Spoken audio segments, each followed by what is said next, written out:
How are you? I'm fine. म चाहिँ सुतिरहेको छु तर म चाहिँ सुतेर उठिसकेँ। सुतिरहेको थियो अघि चाहिँ तर मेरो बाबाले अहिलेसम्म भिडियो बनाउन दिएको छैन। अनि म चाहिँ बाहिर आएर भिडियो बनाइरहेको छु। यहाँ भजन हेर्न आएको म चाहिँ यहाँ मेरो मामाको भजन हेर्ने हो। यहाँ बजिरहेको छ एउटा भजन अनि अर्को घरमा पनि भजन आइरहेछ।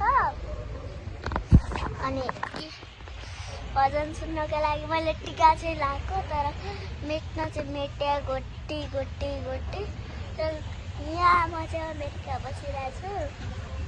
अनि यहाँ पनि भिडियो बनाउनुहुन्छ तर यो चाहिँ नेपालको साउन्ड हो। नेपालसम्म पनि यहाँ आउँछ अनि यसको एडिट गर्न चाहिँ मैले जान्दिनँ तर अब म